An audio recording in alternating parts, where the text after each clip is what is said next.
بعد اپروو کریں گے. یہ پاکستان میں یہ پہلی دفعہ اتنا اوپن میرٹ بیس سسٹم ہوا ہے جس کی وجہ سے ابھی تک 40 سے 45 لوگ جو ہے سلیکٹ ہوئے ہیں اور اللہ کے فضل سے کوئی اس کو چیلنج نہیں کیا گیا. تو یہ جو ہوگا کہ ہیڈ آف دا انسٹیٹیوشن جب اچھا لے کے آئیں گے کمپٹنٹ، اس میں اوورسیز پاکستانیز بھی آئے ہیں جو مجھے کہتے تھے کہ جناب ہم نے تو کبھی سوچا نہیں تھا کہ ہم بغیر سفارش کے اور کسی کے کہے بغیر ہم یہاں پر اس نوکری پہ آ سکتے ہیں. وہ اپنا وہاں کا جاب چھوڑ کے آئے ہیں. تو یہ ایک بڑی اچھی بات ہے، لیکن اس کے جو نتائج ہیں وہ فوراً نہیں ہوں گے، کیونکہ وہ آئیں گے، اپنی ٹیم بنائیں گے، نئے لوگوں کو لے کے آئیں گے جو کمپیٹنٹ ہوں، جو انٹیگریٹی کے لوگ ہوں، اور پھر ادارہ جو ہے وہ بڑھ جائے گا. تو اس وجہ سے کہ جب یہ پروسیس چل رہا ہے تو اس کے ساتھ میں آپ کو یہ بھی بتا دوں کہ ہماری جو پروموشنز ہوتی ہیں، اور شبلی صاحب سینٹرل سلیکشن بورڈ کے ممبر بھی ہیں، اور 21 سے 22 کی جو پروموشن ہوتی ہیں وہ پرائم منسٹر صاحب خود ہیڈ کرتے ہیں. اس میں بھی جتنے بھی ابھی تک سلیکشن بورڈز بیٹھے ہیں اس میں میرٹ کے اوپر صرف لوگوں کو پروموٹ کیا گیا ہے، سینیورٹی کی بیسس پہ یا کسی کے کہنے پر نہیں کیا گیا. اور یہ لاسٹ بورڈ جو تھا جس میں کہ 30 نمبر بورڈ کو دیے گئے تھے، یہ چیلنج ہوا تھا، اور جسٹس اطہر من اللہ کا بہت بڑا اس کے اوپر ججمنٹ ہے کہ یہ پروسیس جو ہے بالکل شفاف ہے، اس میں جوڈیشری کی انٹرفیئرنس کی کوئی ضرورت نہیں ہے. اور انہوں نے جتنے پروموشنز تھے ان کو اپہولڈ کیا، اور جو سپرسیڈ ہو گئے تھے ان کو کہا کہ آپ پروموشن آپ کا رائٹ نہیں ہے.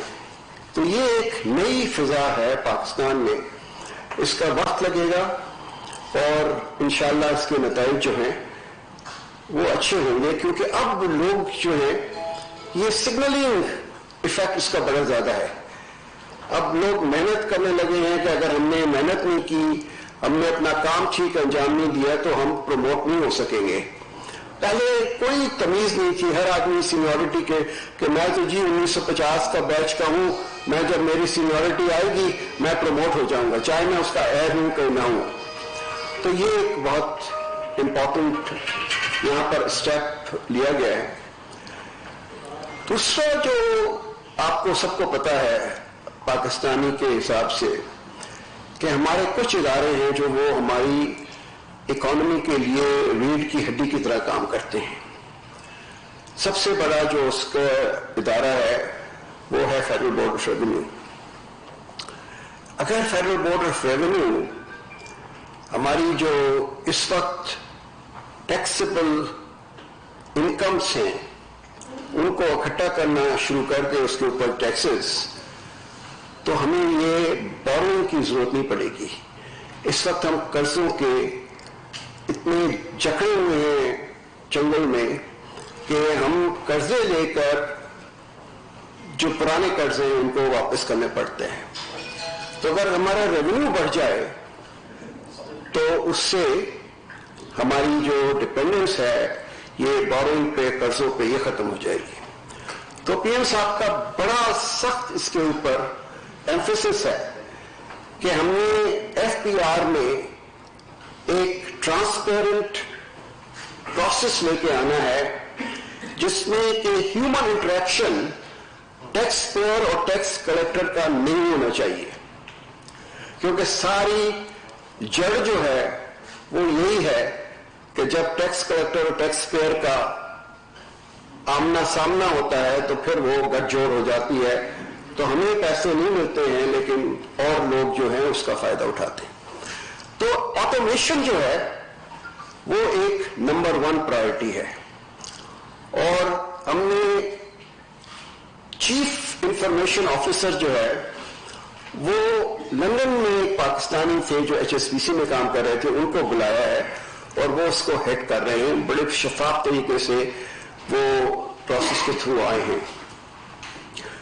اور آپ کو ایک میں مثال دیتا ہوں، آپ سب کو پتا ہے کہ ہمارے جو ایکسپورٹرز کے ریفنڈز تھے یہ پھنسے رہ جاتے تھے، اور وہ چیک بھی جب لینے جاتے تھے تو ان سے تقاضا ہوتا تھا کہ جی آپ ہمیں اتنا دیں پھر ہم جو ہے چیک ایشو کریں گے. اب ایک فاسٹر کا سسٹم ایف بی آر میں اسٹیبلش ہوا ہے جس میں سارے کلیمز اور سارے ڈاکومنٹس جو ہیں وہ اپلوڈ ہو جاتے ہیں, اسی میں وہ پروسیس ہوتے ہیں, اپروول ہو جاتی ہے کہ اگر انہوں نے ساری کنڈیشنز میٹ کر لی ہیں, اگر وہ ریجیکٹ ہو جاتے ہیں اس کا فیڈ بیک کلیمنٹ کے پاس چلا جاتا ہے, اور جو اپروو ہو جاتے ہیں اس کے چیک کی ضرورت اب نہیں ہے, ان کے بینک اکاؤنٹس میں ڈائریکٹلی پیسے جو ہیں وہ ڈپازٹ ہو جاتے ہیں. تو کہیں بھی کسی ہیومن بینگ کا اس میں نہیں ہے, اور اللہ کی فضل سے 250 بلین روپیز جو ہیں ہم نے ایف بی آر نے اس دفعہ ریفنڈ کیے ہیں, جس کی وجہ سے ایکسپورٹرز جو ہیں بڑے خوش ہیں اور ان کی لیکوڈیٹی بڑھ گئی ہے. وہ قرضے لیتے تھے اپنی لیکوڈیٹی کے لیے. اب اسی طرح ہم انکم ٹیکس میں کرنے جا رہے ہیں کہ یہ آٹومیٹ ہو جائے. تیسری جو بات ہے وہ یہ ہے کہ ہمارے 2.7 ملین انکم ٹیکس کے فائلرز ہیں, لیکن 1 ملین ان میں سے اپنی زیرو انکم بتاتے ہیں. اب ایف پی آر کے پاس ڈیٹا بیس ہے, اور آج کل آپ دیکھ رہے ہوں گے ان کے اشتہارات بھی آ رہے ہیں اخباروں میں. ان کے پاس وہ 1 ملین کی ساری انفارمیشن ہے, کیونکہ وہ ناگرا کی ڈیٹا بیس سے, بینکوں کی ڈیٹا بیس سے, پراپرٹی ٹیکس کی ڈیٹا بیس سے, سول ایویشن کی ڈیٹا بیس سے ان کے پاس ساری انفارمیشن ہے کہ آپ نے انکم تو نہیں دکھائی ہے, لیکن آپ نے گاڑی نہیں خریدی ہے, آپ نے 3 دفعہ ٹریول کیا ہے, آپ جو ہیں وہ جا کے کلب میں اتنا بل دے رہے ہیں, تو یہ آپ کی آمدنی نہیں ہے تو کہاں سے آئی ہے؟ تو بوجھ جو ابھی تک تھا وہ آنےسٹ ٹیکس پیئر کے اوپر ہوتا تھا کہ ہر ایک کے اوپر آپ اور ٹیکس کا بوجھ بڑھاتے جائیں. اب یہ جو انٹیگریشن آف ڈیٹا بیسز ہوئی ہے, اس سے سب کا کچا چٹا, آپ جائیں گے, آپ اپنا CNIC نمبر دیں گے, آپ کا سارا انفارمیشن آپ کو پتہ چل جائے گی. اس کو ٹیکس ایکس رے کہتے ہیں. اس سے کیا ہوگا کہ جو لوگ ایویٹ کر رہے ہیں ٹیکسز, جو نہیں دے رہے ہیں, وہ اب اس ٹیکس کے نظام میں آ جائیں گے. اس سے ہمارا ٹیکس جو ہے وہ بڑھے گا, اور انشاءاللہ ایک ایسا وقت آئے گا کہ ہم ٹیکس ریٹس کو کم کر دیں گے. دیکھیں 17% ٹیکس ریٹ جو ہے سیل ٹیکس کے لیے, یہ بہت زیادہ ہے. اس کو لوگ پھر ایویٹ کرنے کی کوشش کرتے ہیں, لیکن جب آپ کی ٹیکس بیس بڑھ جائے گی اور ٹیکس ریٹ آپ کم کر سکیں گے, آپ کی ریونیو کی ییلڈ بڑھ جائے گی, بزنس جو ہے اس کو بھی فائدہ ہوگا. اب ہزاروں کمپنیاں ایسی ہیں جو رجسٹرڈ ہیں, لیکن وہ نہ تو انہوں نے ٹیکس فائل کیا ہے, نہ وہ کوئی انکم دکھاتے ہیں. تو اس نظام سے یہ سارا کچا چھٹا جو ہے وہ سامنے آ جائے گا. تو انشاءاللہ ایف بی آر کی جو اس وقت کارکردگی ہے اس میں ہم سمجھتے ہیں کہ بہتری ہوگی, لیکن اس میں بھی وقت لگے گا.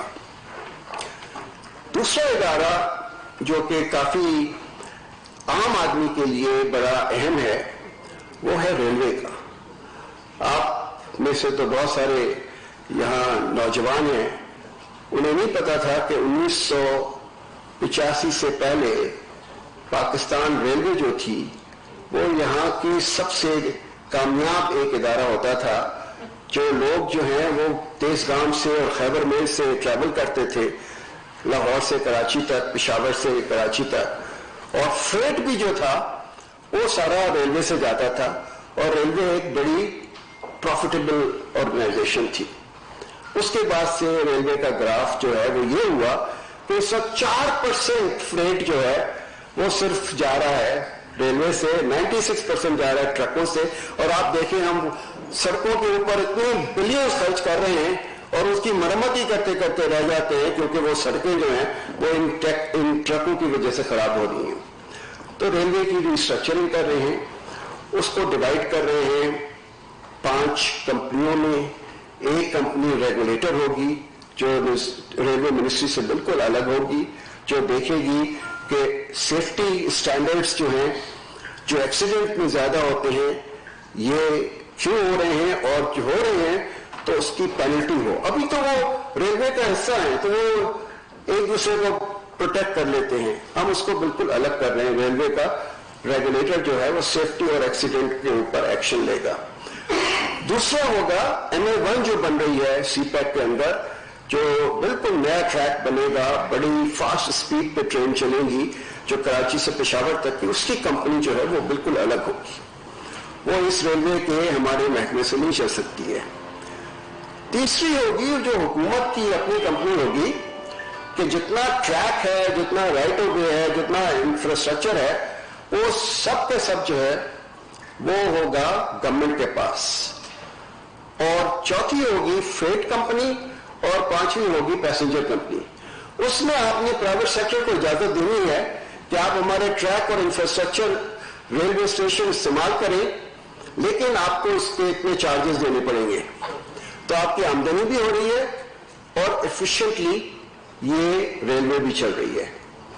تو انشاءاللہ یہ ایک اسٹرکچرنگ پلان تھا جو کہ کیبنٹ نے اپروو کر دیا ہے, اب اس پہ عمل درآمد ہو رہا ہے. چوتھی جو ہماری آرگنائزیشن تھی جو کہ 2015 سے بند پڑی ہے, لیکن اس کے لوگوں کو ہم تنخواہیں ہر مہینے دے رہے ہیں, ان کے پرکس بھی, بینیفٹس بھی, سب کچھ. اب سپریم کورٹ کے کہنے کے بعد ہم نے ان کی ایک تنخواہ کی بڑی سیورنس پیکج تیار کیا ہے کہ ان کو آئندہ کی 2-2.5 سال کی تنخواہیں مل جائیں, کیونکہ مل تو بند پڑا ہوا ہے, کام نہیں ہو رہا اس میں. اور نیا ایک کمپنی بنائیں گے جو کہ اس مل کے جو زمین ہے صرف 1200 ایکڑ جو ہوگی وہ اسٹیل مل کی اپنی ملکیت ہوگی, باقی حکومت کی ملکیت ہوگی. 19,000 ایکڑ وہ کسی کو نہیں جائے گی, کیونکہ زیادہ تر لوگوں کی نگاہیں اس میں تھی کہ جی اس کی اسٹیل کی جو ہمیں زمین مل جائے تو پھر ہم اس پہ اپنی بلڈنگز بنا لیں. وہ گورنمنٹ نے اس کو الگ کر دیا ہے. تو جو پرائیویٹ سیکٹر کے ساتھ لیسنگ ارینجمنٹ ہوگا اس میں صرف 1200 ایکڑ کی زمین جو ہے وہ اس کمپنی کو ملے گی, لیکن وہ کمپنی جو ہے وہ پرائیویٹ سیکٹر چلائے گی اور 3 ملین ٹن تک لے کے جائے گی, کیونکہ ابھی 1 ملین ٹن ہے اور ہماری ڈیمانڈ بڑھ رہی ہے تو اس کو 3 ملین ٹن تک لے کے جائیں گے. تو انشاءاللہ اسٹیل مل کو بھی ایک طرح سے ایک جان دوبارہ ملے گی اور یہ بھی اپنے پاؤں پہ کھڑا ہو جائے گا. پانچواں ادارہ ہے PIA. PIA کے اوپر اس وقت 10 سال کے جو لاسز ہیں وہ 450 بلین روپیز کے ہیں, اور وہ اس سال کرونا کے باوجود بھی انہوں نے کچھ آپریٹنگ پروفٹ کیا ہے, لیکن ان کے جو قرضوں کی ادائیگی ہے وہ اتنی زیادہ ہے کہ اس سے وہ نہ اپنے جہاز لیز کر سکتے ہیں, نہ اور کوئی اپنی ایکسپینشن کر سکتے ہیں. تو ایک فائنینشیل ریسٹرکچرنگ پلان بنا ہے جس میں PIA کو فلیٹ جو ہے وہ دیا جائے گا اور لوگوں کی جو تعداد ہے وہ 14,000 سے کم کر کے 7,000 کر دی جائے گی. تو گورنمنٹ نے VSS کا والنٹری سیپریشن اسکیم 3,500 لوگوں کے لیے کی ہے, جس میں ان کو کافی اٹریکٹیو پیکج ملے گا جو لوگ ریٹائر ہونا چاہتے ہیں. اور 3,500 لوگ جو ہیں وہ آؤٹ سورسنگ ہے, کیٹرنگ ہے, انجینئرنگ ہے, اس قسم کی جو سروسز ہیں جو PIA کے کور بزنس نہیں ہیں ان کو ختم کر کے اور وہ نان کور بزنس کو آؤٹ سورس کر دیں گے. تو اس سے بھی 3,500 لوگ جو ہیں وہ PIA کے پے رول سے نکل جائیں گے. تو ہمارا جو ریشو ہے وہ 500 پر پلین سے کم ہو کے وہ 250 ہو جائے گا. وہ ایمریٹس سے اور قطر سے ابھی بھی زیادہ ہے, لیکن اور ہم پروفیٹیبل روٹس پہ جانے کی کوشش کریں گے اور یہ کوشش کریں گے کہ جہاں پاکستانیز ہیں ان مقام پہ زیادہ سروس کی جائے اور جو لاس میکنگ ہیں ان کو ختم کیا جائے. تو یہ PIA کی ریسٹرکچرنگ ہے, اس سے بھی ہمیں کچھ امید ہے کہ جو ہمارے لاس ہو رہے ہیں اتنے اور جو ہم بجٹ کے ڈیفیسٹ ہیں اور سبسڈیز ہمیں دینی پڑتی ہیں یہ بھی کم ہو جائیں. ایک اور جو اہم بات میں آپ سے کرنا چاہ رہا ہوں کہ بزنس مین کے لیے اور اسپیشلی نیا کاروبار شروع کرنے والوں کے لیے ہمارے ریگولیشنز جو ہیں وہ بڑے کٹھن ہیں. آج تک پاکستان میں کسی کو یہ نہیں پتا ہے کہ اگر آپ فیڈرل، پروونشل اور لوکل گورنمنٹ کے سارے رولس اور ریگولیشنز، این او سیز، پرمٹس، لائسنسز جمع کر لیں تو وہ آپ کو 100 سے زیادہ چیزیں چاہیے ڈفرینٹ اداروں سے. کون اس ماحول میں بزنس کر سکتا ہے یا بزنس کو ایکسپینڈ کر سکتا ہے؟ تو اس کے لیے حکومت پاکستان نے پروونسز، فیڈرل گورنمنٹ، چیمبرز اور پرائیویٹ سیکٹر کے ساتھ مل کے ایک کمیٹی بنائی ہے جو ریویو کر رہی ہے کہ کون سے رولس اور ریگولیشنز جو ہیں وہ بیکار ہیں، ریڈنڈنٹ ہیں، ان کی کوئی ضرورت نہیں ہے، اور کیسے ہم سہولت پیدا کریں ہمارے بزنس مین کے لیے کہ وہ اپنا کاروبار جو ہے وہ شروع کر سکے اور بڑھا سکے بغیر حکومت کی مداخلت کے. تو یہ چند اداروں کی میں نے آپ سے بات کی ہے جو کہ کافی پاکستان کی معیشت کے لیے بڑے سردرد بنے ہوئے تھے اور ہم اس کی ریفارم کر رہے ہیں. سی سی پی، اے سی سی پی یہ تو ہو چکے. اسٹیٹ بینک اور ایس سی سی بی کا میں ذکر نہیں کر رہا، ان میں کچھ تھوڑا بہت اوپر نیچے ہو رہا ہے لیکن وہ ادارے بڑی اچھی طرح سے کام کر رہے ہیں. تو میں یہاں پر آپ کے سوالات کے جواب دینا چاہتا ہوں. سر آپ کی جو گفتگو ہے اس کو اگر عام فہم میں لیا جائے تو اسٹیل مل کو آپ پرائیویٹائز کرنے کے لیے اسٹریٹجی مکمل کر چکے کہ اس کی جو ایکسٹرا لینڈ ہے اس کو لہرا کر دیا گیا اور 1200 جو لینڈ ہے کنال ہے یا ایکڑ اس کے تحت آپ اس کو پرائیویٹائز کرنے جا رہے ہیں، لیز کرنے جا رہے ہیں. نمبر 2 پی آئی ایس سے آپ 7,000 ملازمین واٹ ایور گولڈن شیپ یعنی ہوگی وہ آپ ملازمین لے آپ کرنا چاہ رہے ہیں. نہیں، 3,500 کو آپشن دے رہے ہیں کہ آپ اگر کرنا چاہیں والنٹری ہینڈ شیک تو آپ کو اتنا بڑا پیکج ملے گا. آپ لے لیں، ان کی مرضی ہے، وہ لینا چاہتے ہیں نہیں لینا چاہتے. اور اگر نہیں لیتے نہیں تو رہیں گے وہ. آپ نے کہا 3,500 آؤٹ سورس ہو جائیں گے نا جی، آؤٹ سورس ہو جائیں گے. 3,500 جو ہے آؤٹ سورس ہو جائیں گے. کابینہ کی طرف سے یہ فیصلہ ہوا تھا کہ جو کابینہ کی منظوری سے کے بغیر ان کی تقرری ہوئی تھی جن سربراہان کی، ان کا کیا ہوگا؟ وہ آیا وہ فیصلہ واپس لیا جائے گا؟ نہیں، واپس نہیں لیا جائے گا. وہ اس کی کافی انویسٹیگیشن، اس میں سب سے زیادہ جو تھے وہ ایئرپورٹ سیکورٹی فورس کے لوگ تھے. ایئرپورٹ سیکورٹی فورس کے کوئی 500 لوگ جو تھے وہ اس حکومت سے پہلے کی بات ہے، یہ اس حکومت کی بات نہیں ہے، اس زمانے کی بات نہیں ہے یہ. تو ان کا تھا اپنے قانون میں ہے کہ وہ گورنمنٹ جو ہے وہ ادارہ جو ہے وہ اپوائنٹ کر سکتا ہے. تو ان کو نکالنے کے بعد جو باقی لوگ ہیں ان کی انویسٹیگیشن ہو رہی ہے کہ ان کو کیسے ریگولرائز کیا جائے یا ان کو گھر چھوڑا جائے. وہ کام چل رہا ہے کیبنٹ کا.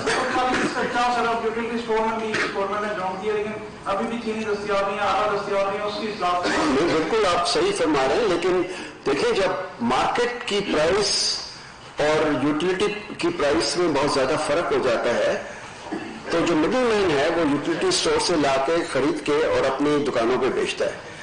تو ہمیں یہ بھی دیکھنا پڑے گا کہ یوٹیلیٹی اسٹور کی جو پرائس ہے وہ ریئلسٹک ہے کہ نہیں. اور اس کے باوجود بھی آپ دیکھیں سہولت بازار بنے ہیں پنجاب میں اور سستا بازار بنے کے پی میں.